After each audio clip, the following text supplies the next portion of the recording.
en la sección de complementos, nos vamos a ir a complementos de Excel, IR.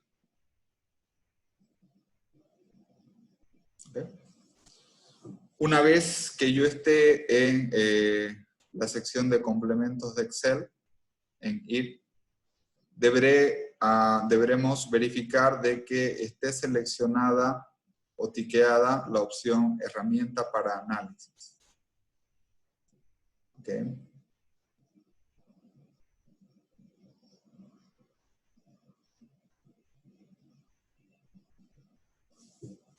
Debemos verificar que esté seleccionada la opción de herramienta para análisis y damos a aceptar.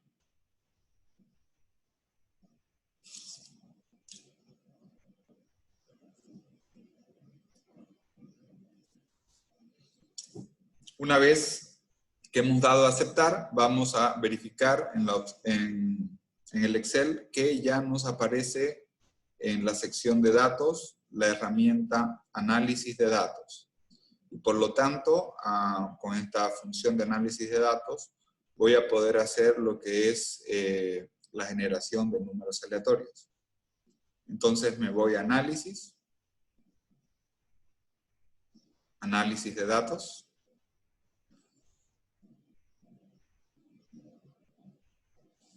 Y tendré que buscar o deberé buscar la opción de generación de números aleatorios. Una vez que he identificado la opción de generación de números aleatorios, doy a aceptar.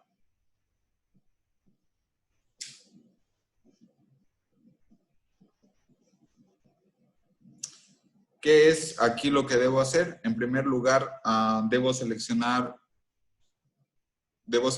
cuántas variables quiero generar de forma aleatoria.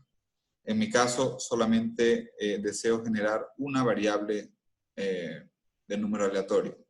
Y también debo seleccionar la cantidad de números aleatorios que voy a generar. Conforme a los datos del enunciado, nos piden generar 100 números aleatorios. Y finalmente, antes de seleccionar dónde va a estar mi rango de salida o la celda donde van a estar los resultados, debo elegir distribución. Y en este caso, el tipo de distribución es de tipo normal. Selecciono una distribución normal. Y conforme al enunciado también se sostiene de que debemos seleccionar una distribución que es estandarizada con una distribución de media cero y varianza unitaria. Por lo tanto, los parámetros van a ser de media cero y de varianza unitaria. ¿Okay? Podemos señalar de que inicie con 0 y que el rango de salida sea en una hoja, en un lugar determinado de Excel. En este caso voy a poner en el primer lugar. Le damos a aceptar. Okay. Entonces, ¿qué es lo que ha sucedido? Lo que ha sucedido es que se me han generado 100 números aleatorios. Estos 100 números aleatorios con media cero y varianza unitaria corresponde a la característica de ruido blanco que debe tener el término de perturbación estocástica. Bien, voy a eliminar esto para tratar de reproducir todos los resultados. Entonces, ¿qué es lo que hemos hecho?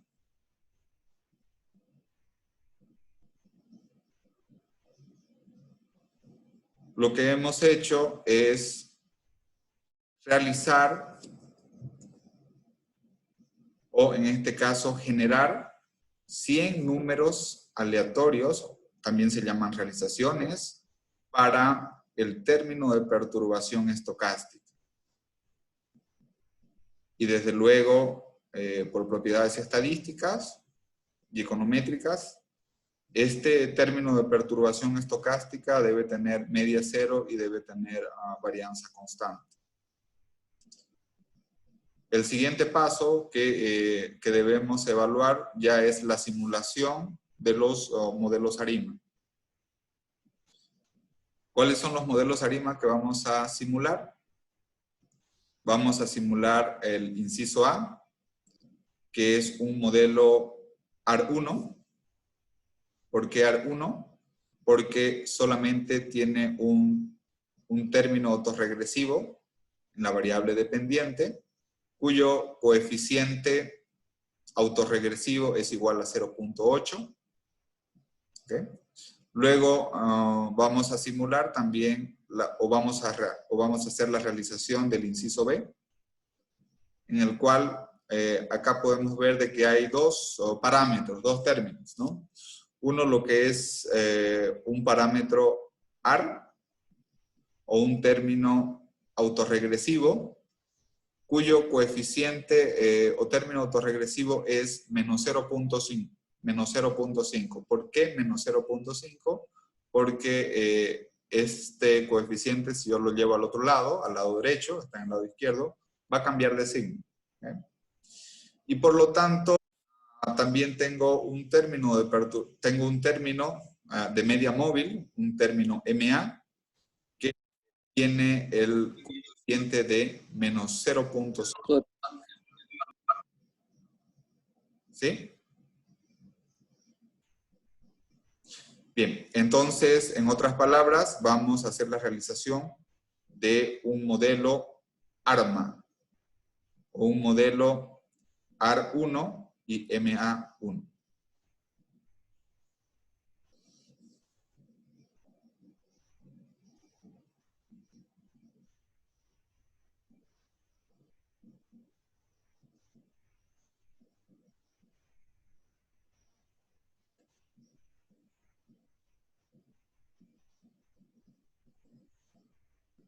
Vamos a volver a nuestro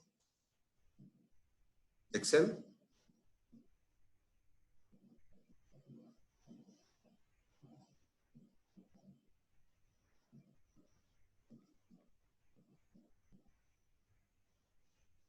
Ya estamos en nuestro Excel.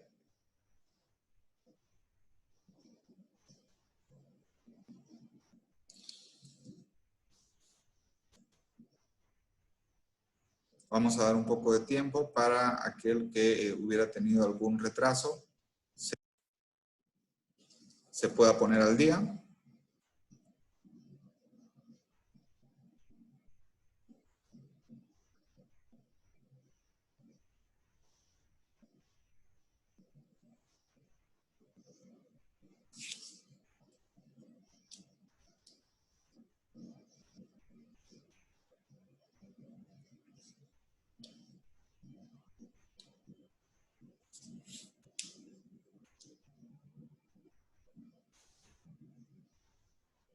Perfecto. Entonces, ¿cuál es la primera ecuación que vamos a desarrollar? Es un modelo AR1. ¿Por qué AR1? Porque simplemente tiene un término autorregresivo. Tanto la ecuación A como la ecuación B están expresados en términos de notación con operadores polinomiales de rezago. La equivalencia de esta ecuación A es lo mismo que decir que la variable YT está en función de un coeficiente. A ese coeficiente le vamos a llamar A1, que corresponde a un término autorregresivo. Por lo tanto, YT está en función de YT menos 1 más un término de perturbación estocástica. En este caso, el coeficiente A1 toma el valor de 0.8. ¿Por qué 0.8 positivo? Porque en la ecuación A está con signo negativo y como les había señalado anteriormente, si lo llevo al otro lado va a estar con signo cambiado. Por lo tanto, el coeficiente es positivo. ¿Okay?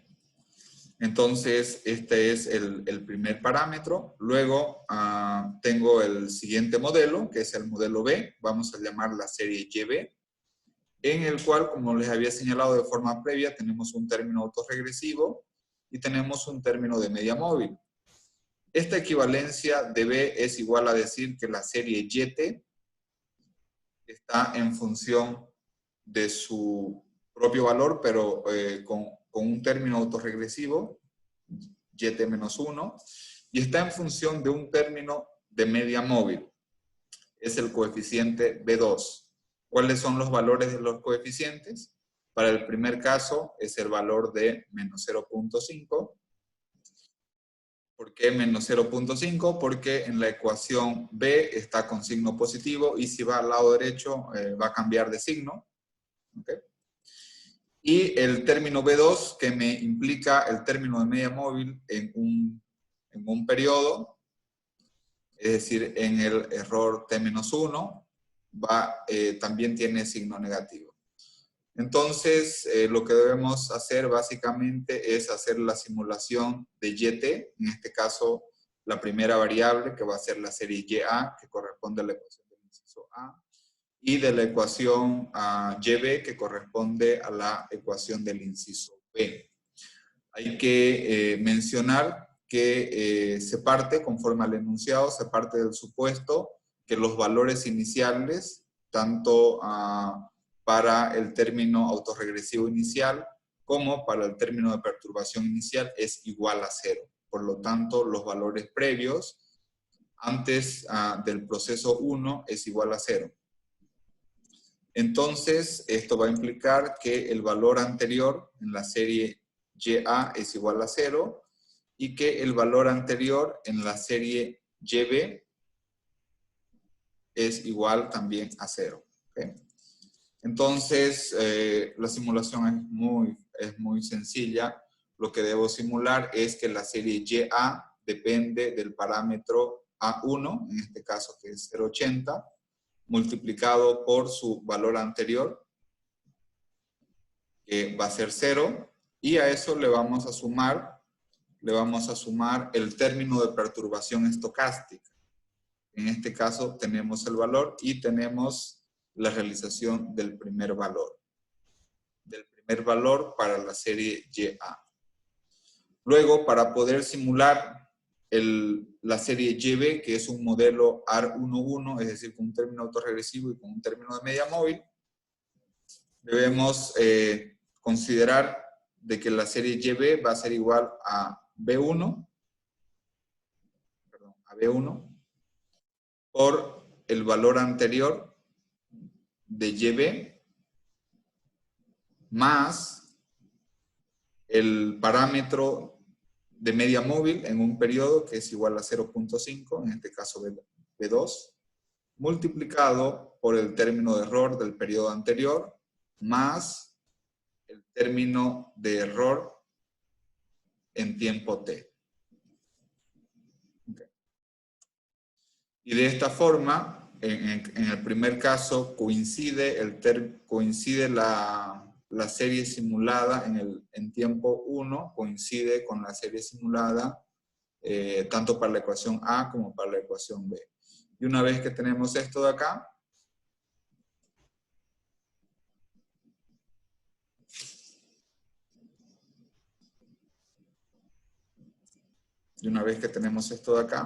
podemos arrastrar, seleccionar para el segundo periodo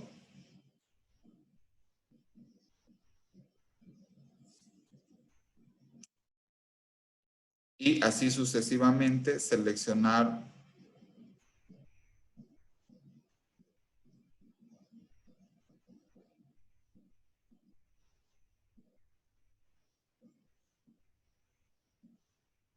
para los 100 periodos. Okay. Entonces, ¿qué hemos hecho? Básicamente hemos hecho una simulación de un proceso AR1, asumiendo, hemos hecho una simulación de un proceso AR1. Este es el proceso AR1.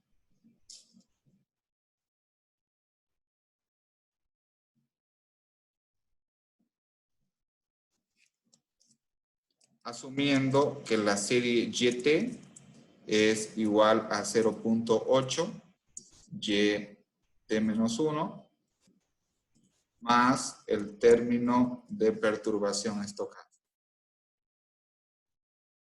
Hemos simulado una serie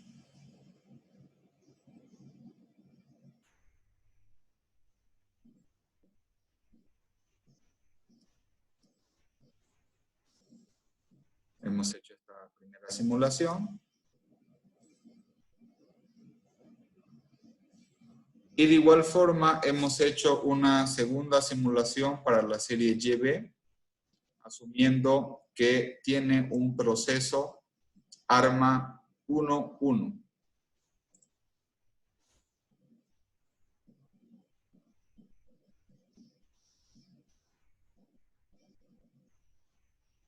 ¿Qué significa ARMA 1.1? Significa que la serie, que vamos a poner YB, en tiempo T, YT, perdón, es igual a un término autorregresivo. Llamemos el primer término autorregresivo es YT-1.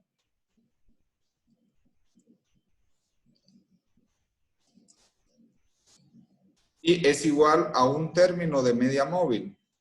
Ese término de media móvil es ET-1 más un término de perturbación estocástica.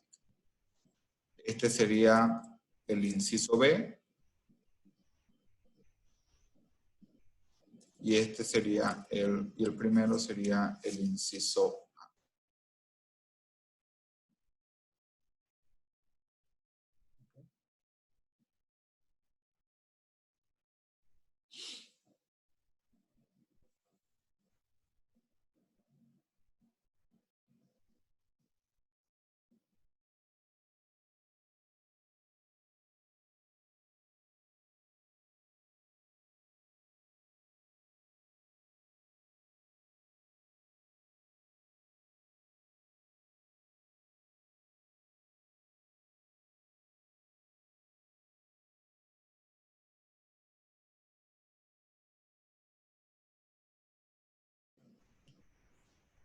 Entonces, de esta forma hemos realizado realizaciones o simulaciones de modelos ARIMA a partir de realización estocástica con distribución normal para el término de error, también llamado residuo, también llamado perturbación estocástica.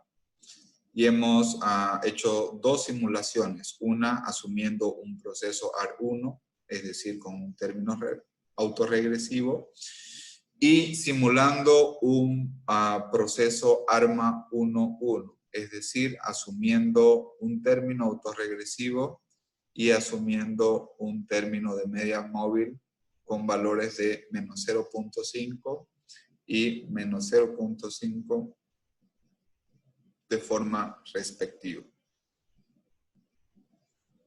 ¿Ok? Bien, entonces este era el primer ejercicio que teníamos para la clase de hoy. Y de ahí vamos a irnos a un segundo ejercicio también que les voy a compartir a continuación.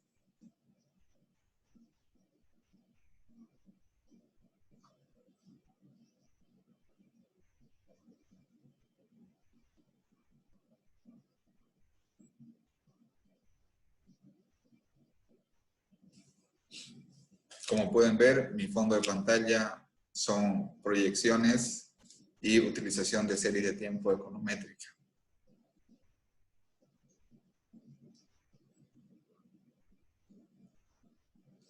Un poco también señalar de que este es un ejercicio inicial que estamos haciendo muy básico para generación de simulaciones ARIMA. Básicamente hemos comenzado primero con Excel.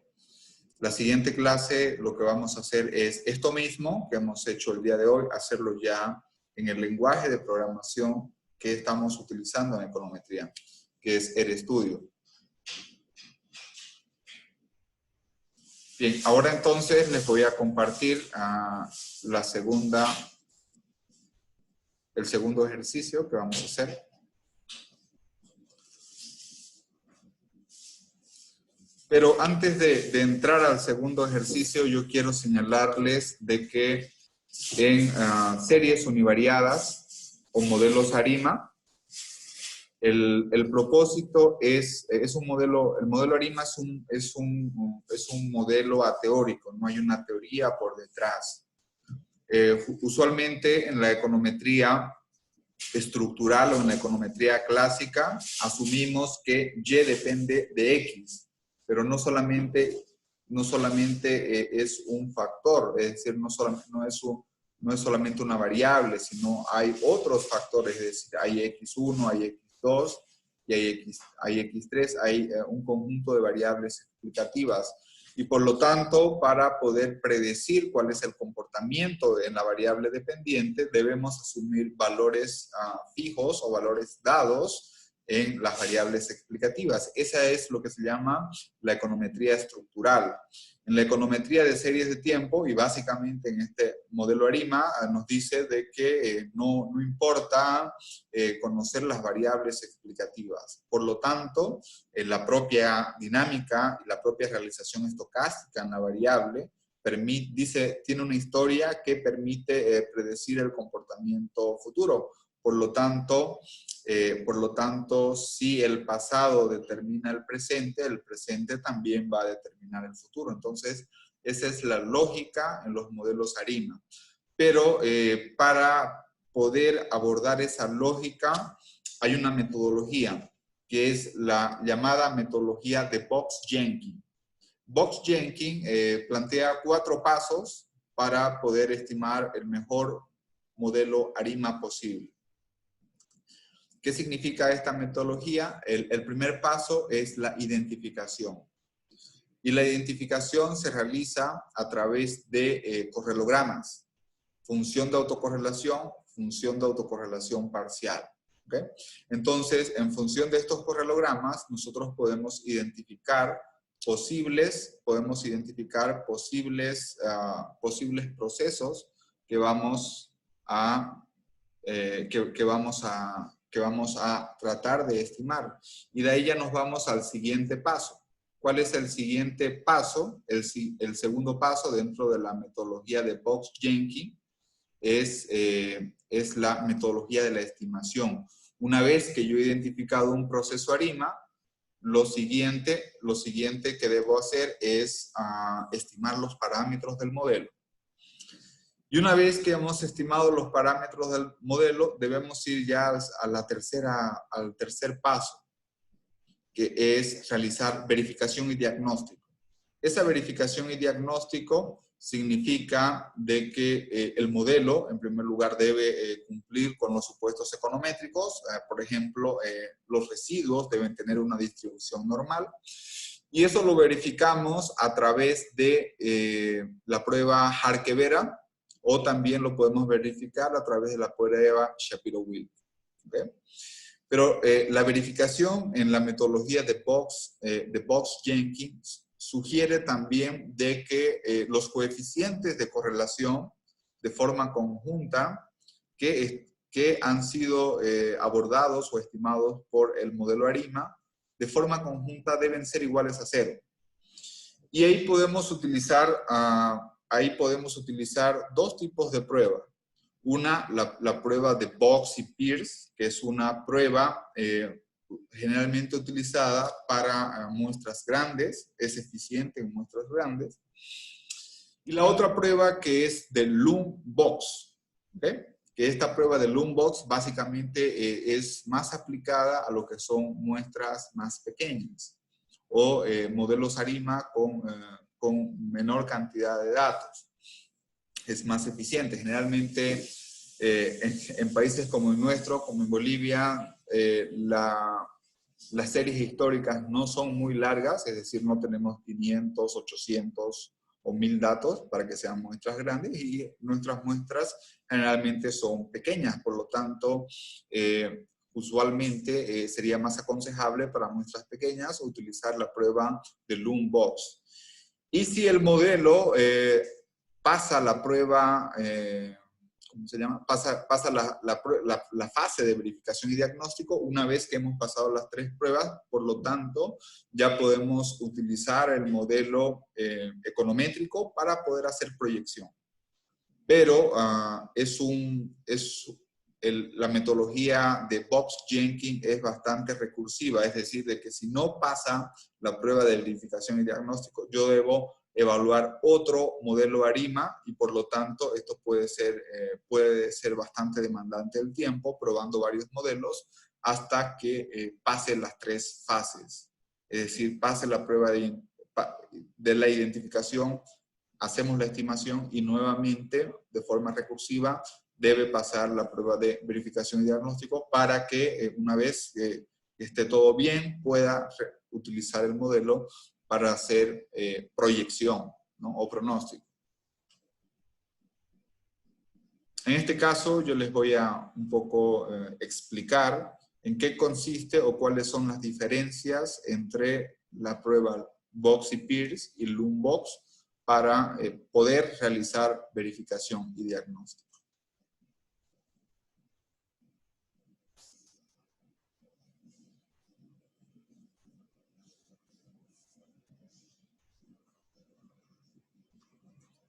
Voy a compartirles pantalla.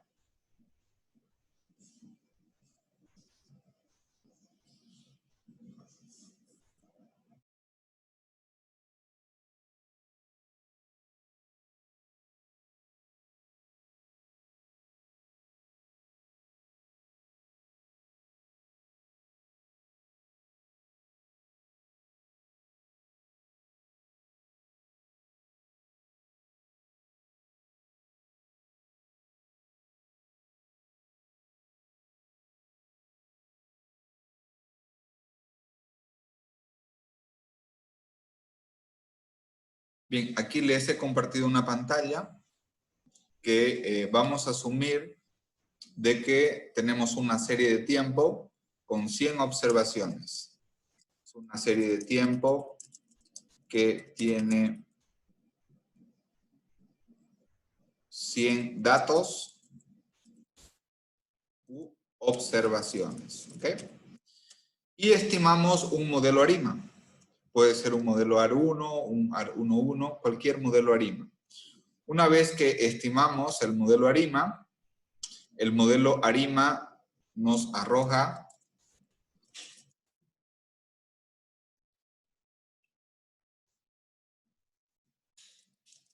el modelo ARIMA nos arroja coeficientes de autocorrelación. Estos coeficientes de autocorrelación son derivados de una función de autocorrelación. En este caso, para efectos didácticos, vamos a asumir 5 rezagos. Por lo tanto, K refleja el número de rezagos. Y RK representa los coeficientes de autocorrelación. Aquí podemos realizar 2 tipos de pregunta.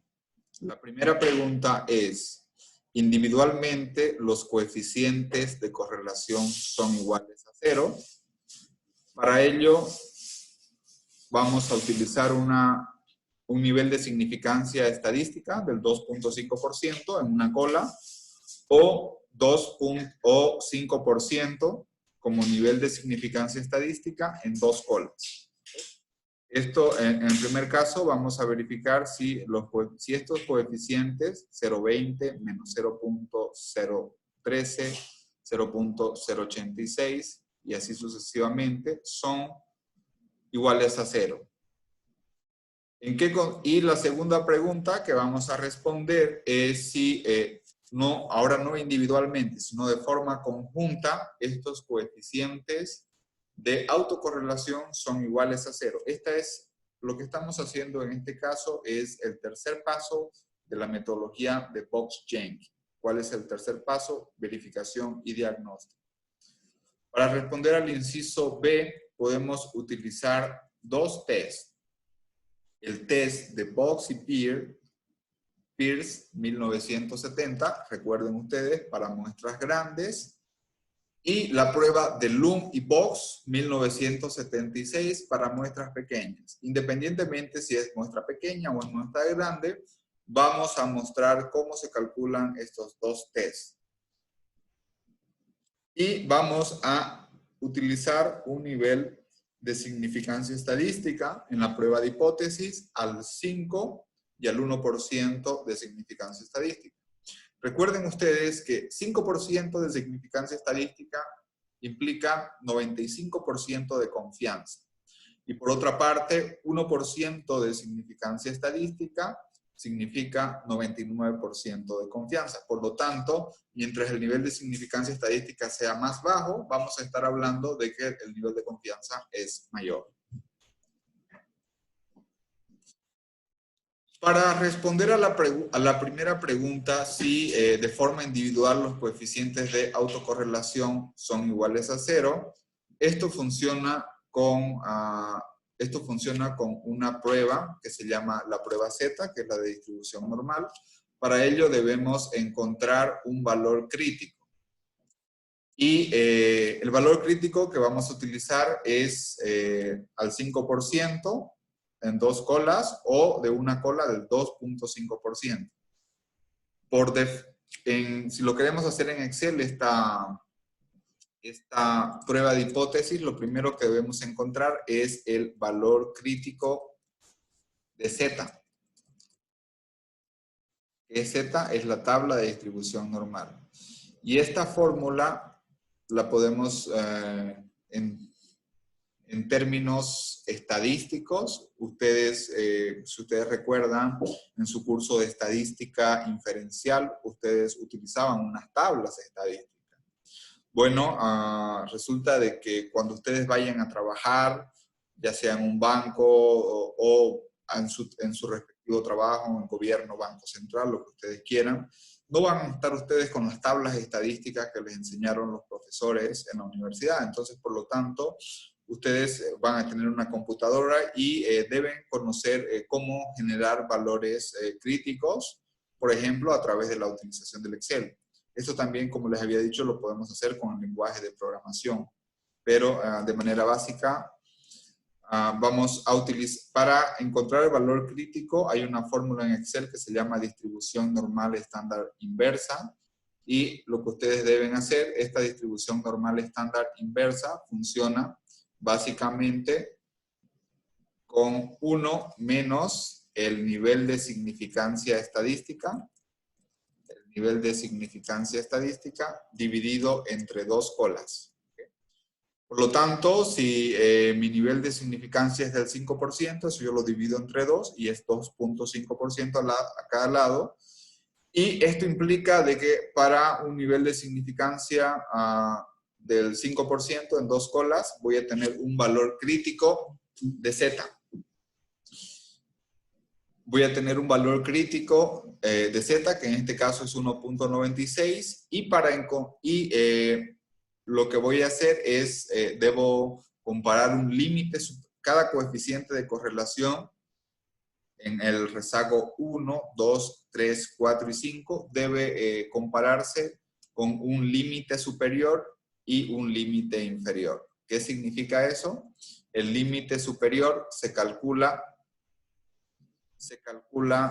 dividiendo, o en este caso encontrando el valor con el signo positivo, el valor crítico, en este caso 1.96, dividido entre la raíz del número de observaciones.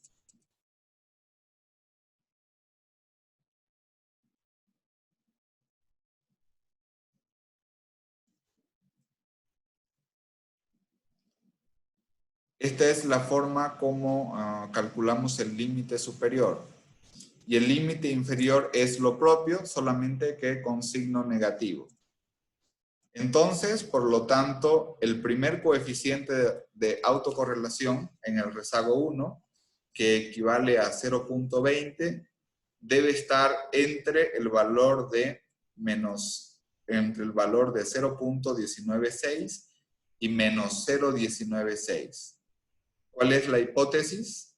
La hipótesis es que el coeficiente de autocorrelación para cada rezago es igual a 0. Contra la hipótesis alternativa que el coeficiente de autocorrelación en cada rezago es diferente de 0. Me fijo en el primer coeficiente de autocorrelación, que es igual a 0.27.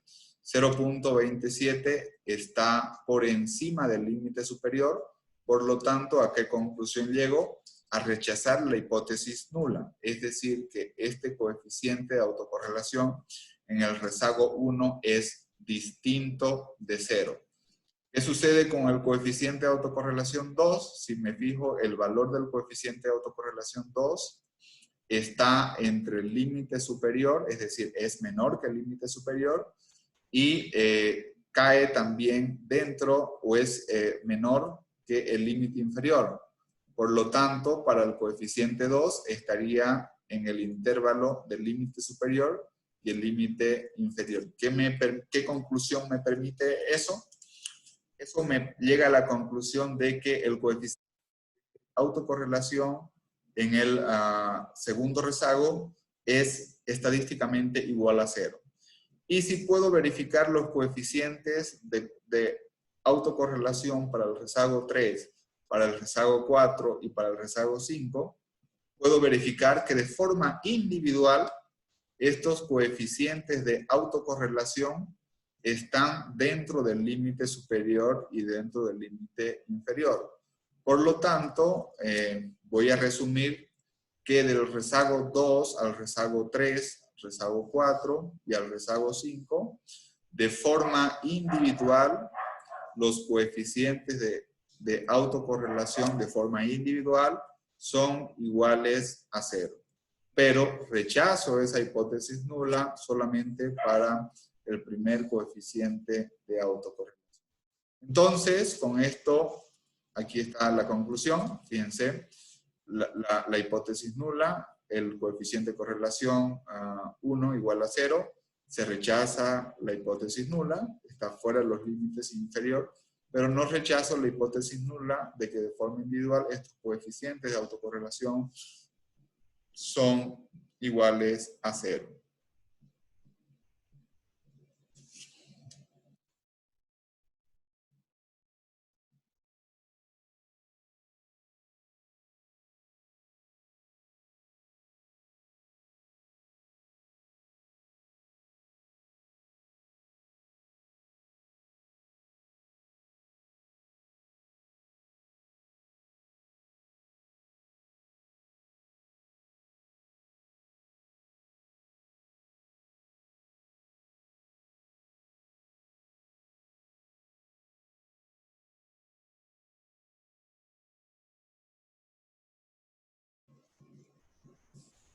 Una vez que hemos respondido a la primera pregunta, vamos a pasar a la segunda pregunta. Nuevamente, y haciendo énfasis, no vamos a evaluar ahora de forma independiente o de forma individual los coeficientes de autocorrelación, sino los vamos a evaluar de manera conjunta. Entonces, ahí vamos a utilizar dos tests. En cada uno de los tests, ¿cuál es la hipótesis nula? Si tenemos 5 coeficientes de autocorrelación, la hipótesis nula es que de forma conjunta el coeficiente de autocorrelación 1, el coeficiente de autocorrelación 2, el coeficiente de autocorrelación 3, el coeficiente de autocorrelación 4 y el coeficiente de autocorrelación 5, todo conjunto, es igual a 0. ¿Okay? ¿Y cuál es la hipótesis alternativa? La hipótesis alternativa es que los coeficientes de autocorrelación de forma conjunta son distintos de 0. ¿Cuándo el econometrista va a estar tranquilo o va a estar conforme con su modelo ARIMA? Va a estar conforme cuando no se rechace la hipótesis nula. Si no se rechaza la hipótesis nula, significa de que el modelo ha pasado la tercera prueba, la tercera fase de la metodología de Box-Jenkins. ha pasado, ha pasado la fase de verificación y diagnóstico y por lo tanto se puede utilizar el modelo para fines de pronóstico. Sin embargo, si no se rechaza la hipótesis nula, perdón, si se rechaza la hipótesis nula, ahí sí estamos en problemas. Porque esto significa de que el modelo no ha pasado la prueba de verificación y diagnóstico. Entonces, ahí tendríamos que buscar otro modelo ARIMA y que no se rechace la hipótesis nula. Entonces, aquí existen estos dos tests, el test de Box y Peer y el test de Lund y Box. Básicamente, ¿en qué consiste el test de, vamos a hacerlo un poquito más grande?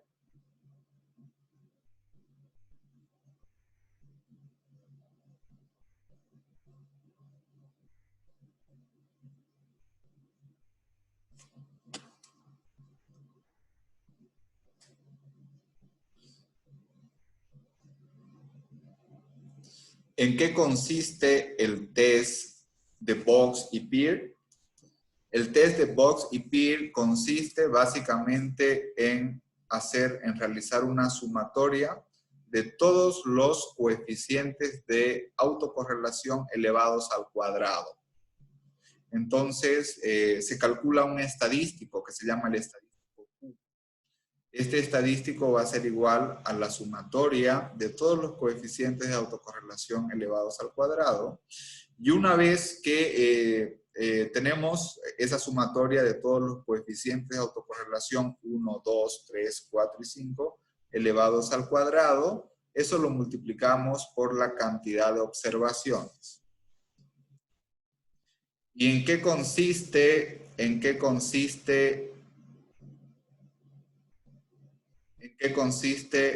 la prueba de Lund y Box 1976?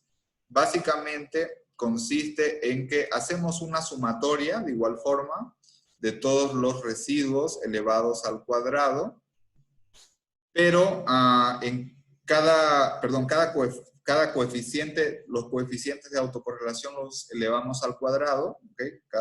El coeficiente de autocorrelación 1 lo elevamos al cuadrado, el coeficiente de autocorrelación 2 lo elevamos al cuadrado, así hasta el último coeficiente de autocorrelación, pero en cada uno de estos coeficientes lo vamos a dividir entre grados de libertad, entre t, que es el número de observaciones, menos se va ajustando menos el número de rezagos hacia adelante, o el número de rezagos con el cual se han obtenido los coeficientes de autocorrelación. En tal sentido, todo esto lo vamos a multiplicar por el número de observaciones y con una demostración que hay que nos señala de t más 2, donde t corresponde al número de observaciones. Entonces, este es el estadístico que plantea Lund y Box. Tenemos dos valores. Para este caso, estos valores son similares. En el caso de Box y Peer, 5.09 y 5.26. Y fundamentalmente, estos estadísticos tenemos que compararlos con valores críticos. ¿Okay? Y esos valores críticos los obtenemos de tablas chi cuadrado. Los valores críticos son obtenidos de tablas chi cuadrado.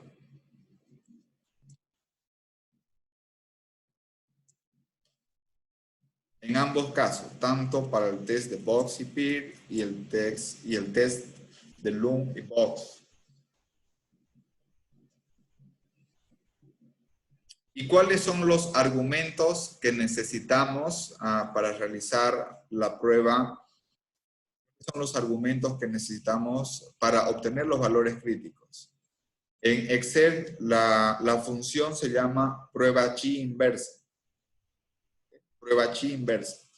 Que en esta prueba chi inversa nos pide dos argumentos. El primer argumento es el nivel de significancia estadística. En este caso, nosotros hemos señalado de forma estándar que el nivel de significancia estadística es del 5%. el cual es equivalente al 95% de confianza. Y el otro argumento que nos pide es cuántos coeficientes de autocorrelación estamos realizando la prueba de hipótesis conjunta. En este caso, como estamos evaluando una hipótesis nula que 5 coeficientes de autocorrelación son iguales a 0, por lo tanto, el segundo argumento es 5. Entonces, tenemos el nivel de significancia estadística y, por otra parte, tenemos también el número de coeficientes de autocorrelación que serían iguales a 0. Con esos dos argumentos, tenemos el valor crítico chi cuadrado. Hemos hecho una prueba de hipótesis considerando es el mismo valor crítico para ambas pruebas, tanto para Box y Peer como para Loom y Box. Sin embargo, hemos realizado una prueba de hipótesis tomando un 5% de significancia estadística y una prueba de hipótesis con un valor crítico más exigente, que es del 1%. ¿Cuál es la regla de decisión? La regla de decisión es si el estadístico Q o Q asterisco es mayor que los valores críticos chi cuadrado, por lo tanto, se rechaza la hipótesis nula. Que es la regla estándar, ¿no? Para toda prueba de hipótesis. Entonces, vamos a poner como regla de decisión.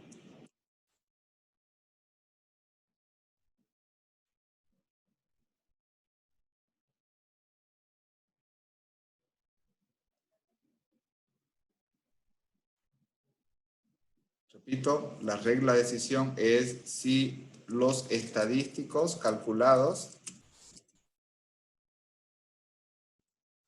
Q o Q asterisco son mayores que los valores críticos.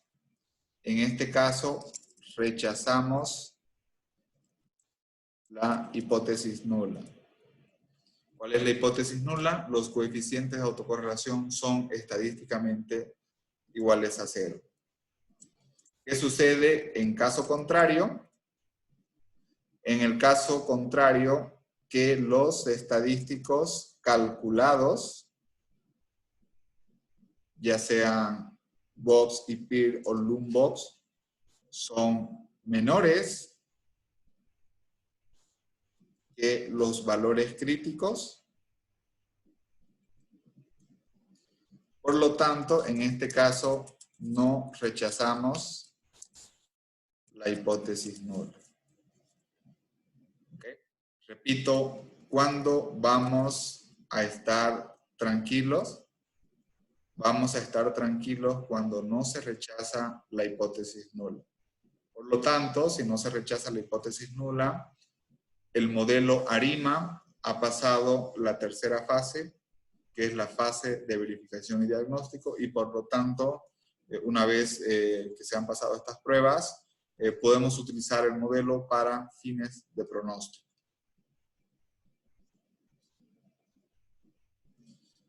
Bien, entonces el objetivo de esta clase era primeramente hacer simulación de procesos ARIMA, haciendo generación de series a partir de parámetros y a partir de generación de números aleatorios en el término de perturbación estocástica.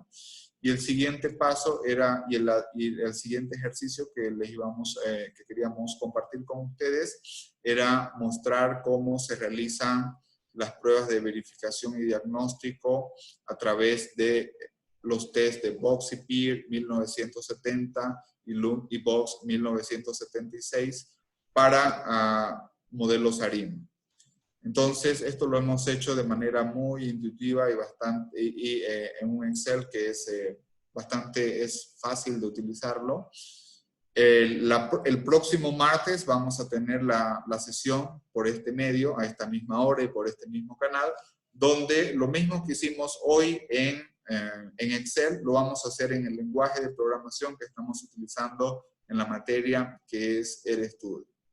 En tal sentido, estimados compañeros, yo les agradezco por su tiempo y nos vemos el próximo martes. Recuerden de que el próximo martes deben remitirme a mi correo electrónico las 3 proyecciones que deben hacer con base en datos diarios del COVID-19, con una proyección hasta junio, hasta el 30 de junio. Son pronósticos diarios para un poco tratar de predecir cuál es el escenario central y las bandas de confianza en cantidad de infectados en Bolivia, COVID-19, tasa de crecimiento en los infectados COVID-19 y finalmente la cantidad de fallecimientos que se esperan, si todo sigue igual, en